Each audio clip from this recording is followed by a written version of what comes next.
Bank of Baroda की तरफ से दिल्ली के एरो सिटी में राष्ट्रभाषा का सम्मान 2023 का आयोजन किया गया। इस दौरान कई अलग अलग भाषाओं का हिंदी अनुवाद करने वाले लेखकों को सम्मानित किया गया।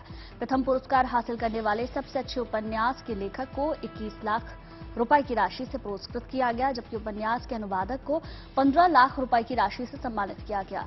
4 किताबों के लेखकों को 3 लाख और 2 लाख रुपए की राशि पुरस्कार के तौर पर दी गई। साहित्य जगत में अब तक किसी निजी संस्थान की तरफ से पहली बार इतनी बड़ी रकम की पुरस्कार राशि बांटी गई है। इस प्रतियोगिता में पुरस्कार के तौर पर बैंक ऑफ बड़ौदा की तरफ से कुल मिलाकर 61 लाख रुपए अलग अलग विजेताओं को दिया गया।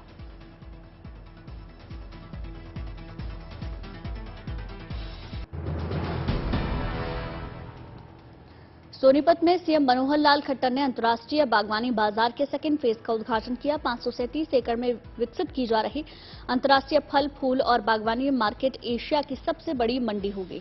खास बात यह है कि इस बाजार में देश भर के 14 राज्यों से माल पहुंचेगा, जिससे लोगों के लिए रोजगार के रास्ते खुलेंगे। प्रदेश की तरफ से 2600 करोड़ रुपए की लागत से मार्केट को विकसित करने का टेंडर दिया गया है। इसका निर्माण Haryana international horticulture marketing corporation limited की ओर से किया जा रहा है। बागवानी मार्केट में 17 बड़े शेड बनाए जाएंगे। इनमें 3 शेड पूरी तरह से वातानुकूलित होंगे, जिनमें मूल मार्केट व फिश मार्केट बनाई जाएगी। तो हरियाणा में इंटरनेशनल हार्टिकल्चर मार्केट के दूसरे चरण का उद्घाटन हुआ। उसी दौरान की तस्वीरें, खुद मुख्यमंत्री मनोहर लाल खट्टर हार्टिकल्चर मार्केट का उद्घाटन करने के लिए पहुंचे। एशिया का सबसे बड़ा बागवानी बाजार यहां पर अब नजर आएगा। दूसरे चरण का उद्घाटन मुख्यमंत्री ने किया।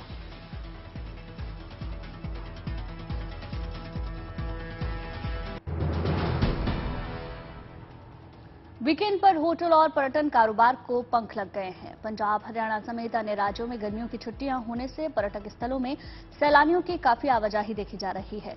रविवार को कसौली, चायल, बड़ोग के सभी होटल 100% पैक रहे। वहीं चायल में कमरे न मिलने से कई पर्यटकों ने कंडाघाट, शिमला का रुख किया। सोलन, कसौली, चायल, शिमला, मनाली, डलहौजी, धर्मशाला में सैलानियों का सैलाब उमड़ रहा है। ये तस्वीरें कालका शिमला हाईवे 5 की हैं, जहां एनएच से सटे छोटे छोटे होटल्स में पर्यटकों की काफी संख्या देखी गई। इसके अलावा चायल के साथ लगते साधु पुल के नजदीक भी काफी संख्या में पर्यटक मौज मस्ती करते हुए नजर आए। तो ये तस्वीरें ये बताने के लिए काफी हैं कि गर्मियों की छुट्टी में किस तरीके से लोग ठंडी जगहों का रुख कर रहे हैं। पहाड़ों पर सैलानियों का जनसैलाब उमड़ा है, रास्तों पर ट्रैफिक लगा हुआ है और पर्यटन नगरी पूरी तरीके से गुलजार है। 100% होटल्स की बुकिंग लगातार हो रही है और इन सब के बीच में जो बड़ा फायदा हो रहा है, पर्यटन कारोबार को मिल रहा है।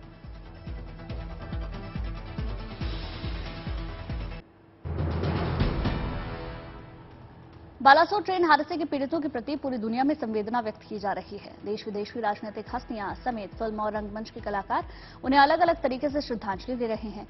ओडिशा के मयूरभंज में भी एक ऐसा ही नजारा देखने को मिला, जहां समरेंद्र बेहरा नाम के फाइन आर्टिस्ट ने स्मोक आर्ट की मदद से ट्रेन हादसे के पीड़ितों के प्रति अपनी शोक संवेदना व्यक्त की।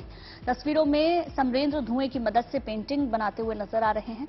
समरेंद्र ने पेंटिंग में हूबहू बालासोर हादसे में रेलवे ट्रैक पर बिखरे डब्बों को उकेरा है, जिस पर श्रद्धांजलि लिखी है।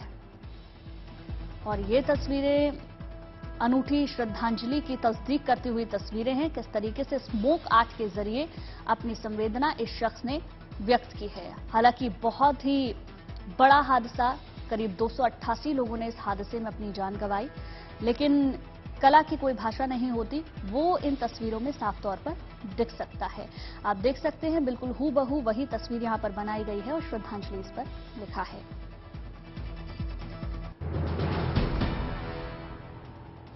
गुजरात के वडोदरा में एलजीबीटी समुदाय के लिए काम करने वाले सामाजिक संस्थान लक्ष्य ट्रस्ट की तरफ से भव्य प्राइड रैली का आयोजन किया गया और इस प्राइड रैली में रंग बिरंगे कपड़ों में सजे धजे एलजीबीटी समुदाय के लोग फिल्मी गीतों पर थिरकते नजर आए। एलजीबीटी समुदाय के लोगों ने रैली के दौरान भारत के सामान्य नागरिकों की तरह अपने लिए हक की मांग की। दरअसल अमेरिका में रहने वाले भारतीय अमेरिकी एलजीबीटी समुदाय के सदस्यों ने प्रधानमंत्री मोदी से भारत में समलैंगिक समुदाय को समान अधिकार देने का आग्रह किया। लिहाजा भारत के एलजीबीटी समुदाय में इसे लेकर भारी उत्साह देखने को मिल रहा है। साथ ही दुनिया के कई देशों में जून के महीने में प्राइड मंथन मनाया जाता है, जिसमें एलजीबीटी समुदाय के सदस्य बढ़ चढ़कर हिस्सा लेते हैं। और ये तस्वीरें भी इसी समुदाय की ओर से सरकार से समान अधिकारों की मांग जहां एक तरफ इनके लिए की जाती है, दूसरी तरफ एलजीबीटी समुदाय ने ये भव्य रैली निकाली है, प्राइड रैली है और इसमें हजारों लोगों ने अलग अलग तरीकों से हिस्सा लिया है।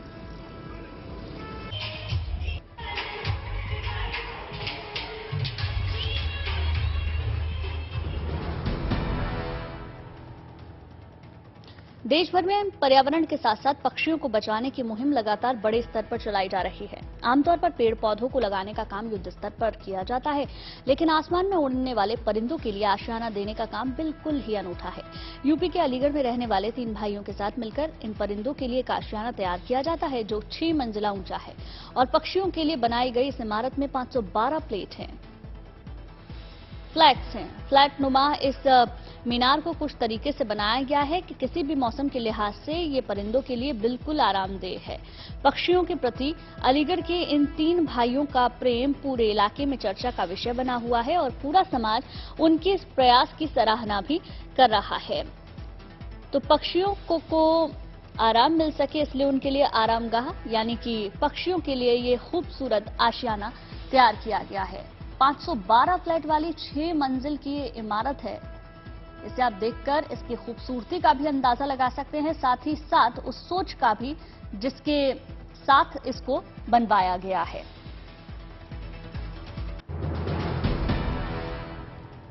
दुनिया की अर्थव्यवस्था में अहम भूमिका निभाने वाले G20 देशों के मेहमान वाराणसी पहुंच चुके हैं। एयरपोर्ट से होटल और गंगा घाटों तक भव्य स्वागत से सब अभिभूत नजर आए।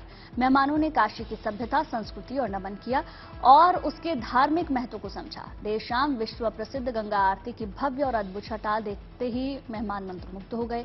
वाराणसी पहुंचने पर मेहमानों का परंपरा के अनुसार अगवानी की गई।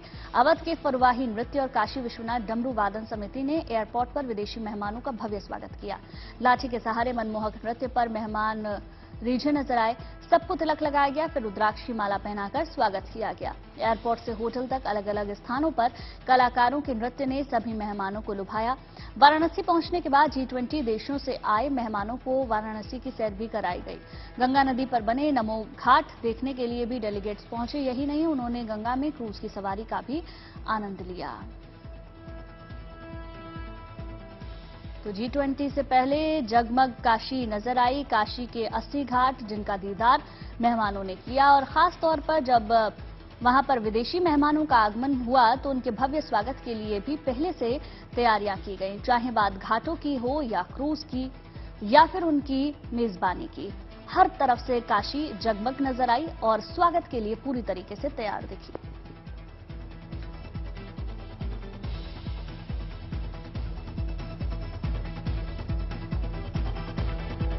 तो पारंपरिक अंदाज में स्वागत किया गया। आगे बढ़ते हैं। वहीं सूरत में एक ऐसे हेल्थ कैंप का आयोजन किया गया जिसमें 55,000 से ज्यादा पुलिसकर्मियों के CPR की ट्रेनिंग ली गई। इन पुलिसकर्मियों को स्पेशल मेडिकल टीम की तरफ से आपातकालीन स्थिति में स्वास्थ्य समस्याओं से निपटने की पूरी जानकारी दी गई और इस मौके पर पुलिसकर्मियों ने अंगदान का संकल्प भी लिया। प्रदेश सरकार की तरफ से चलाई जा रही ये मुहिम हार्ट अटैक से होने वाली मौतों को कम करने में काफी मददगार साबित होगी। इस कैंप में खुद राज्य शिक्षा मंत्री प्रफुल्ल पानरेसिया भी शामिल हुए। कैंप में पुलिस को जवानों को CPR के फायदे बताने के साथ ही CPR देने का तरीका समझाया गया। हार्ट अटैक आने पर किसी भी इमरजेंसी से निपटने के लिए गुजरात में जगह जगह ऐसे कैंप लगाए जा रहे हैं। बदलती लाइफस्टाइल के बीच बुजुर्गों के साथ युवाओं में भी हार्ट अटैक का खतरा बढ़ रहा है और ऐसे हालात में गुजरात सरकार की जिंदगी बचाने की ये मुहिम वाकई शानदार है। उम्मीद है कि इस ट्रेनिंग कैंप से सीखकर ये पुलिस के जवान कई लोगों की जिंदगी को बचाने में कामयाब होंगे। 55,000 से ज्यादा जवानों ने इसको लेकर ट्रेनिंग ली है और ये ट्रेनिंग एक शानदार पहल है क्योंकि कहीं ना कहीं जिस तरीके से पूरे देश भर में हार्ट अटैक के मामले बढ़ रहे हैं, अगर तुरंत उपचार दिया जाएगा तो कई लोगों की जिंदगी भी बचा ली जाएगी।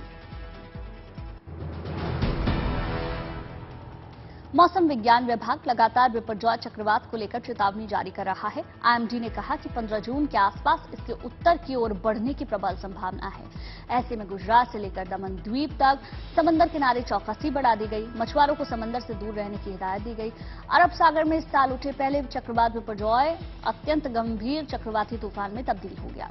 इसके 15 जून तक गुजरात के कच्छ जिले और पाकिस्तान की कराची के बीच टकराने की आशंका है। इस दौरान 125-135 किलोमीटर प्रति घंटे की रफ्तार से हवाएं चलने का अनुमान है। आईएमडी ने रविवार से ही सौराष्ट्र और कच्छ के लिए येलो अलर्ट जारी किया। मौसम विभाग ने 15 जून तक सौराष्ट्र और कच्छ के तटीय क्षेत्रों में मछली पकड़ने संबंधी गतिविधियों को पूरी तरह से रोकने की सलाह दी और मछुआरों को 12 से 15 जून के मध्य अरब सागर और उत्तरी अरब सागर तथा सौराष्ट्र कच्छ तटों के पास नहीं जाने का निर्देश दिया। मौसम विभाग ने 15 जून को गुजरात के कच्छ, द्वारका, जामनगर, पोरबंदर, राजकोट, मोरबी और जूनागढ़ जिले में भारी से अत्यधिक भारी बारिश होने की संभावना जताई। सुरक्षा के लिहाज से तटीय इलाकों में एनडीआरएफ की टीम नजर बनाए हुए है।